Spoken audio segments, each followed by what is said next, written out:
Anderson Cooper 360, weeknights at 8 and 10 on CNN. When Trayvon Martin was killed, President Barack Obama was in the midst of his re-election campaign. He took nearly a month to comment on the teenager's death. And when he did, if I had a son, he'd look like Trayvon. His comment became the story. He became the story. This is a president who is very mindful of not wanting to be a lightning rod. He wants to be a facilitator for the discussion. He wants to have the discussion. Which may explain the president's reluctance over the years to wade into racial issues. Still, at times, there was no escaping it. I'm the son of a black man from Kenya and a white woman from Kansas. In 2008, when the racially divisive sermons of his former pastor, Jeremiah Wright, nearly brought down his first campaign for president, Obama delivered this long-awaited speech on race. This is where we are right now.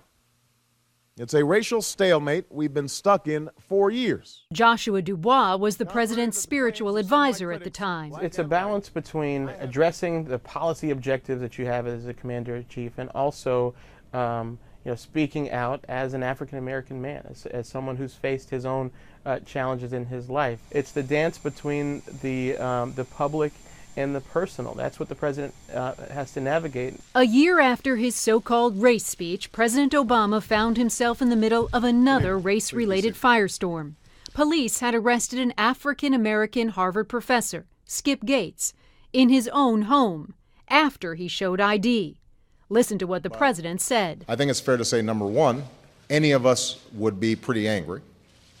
Number two, that the Cambridge police acted stupidly in arresting somebody when there was already proof that they were in their own home. Charges against the professor for disorderly conduct were later dropped.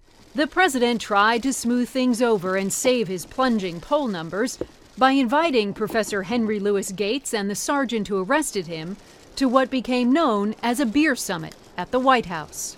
And now, with the Zimmerman not guilty verdict dividing this country, the president may be struggling once again to find his footing.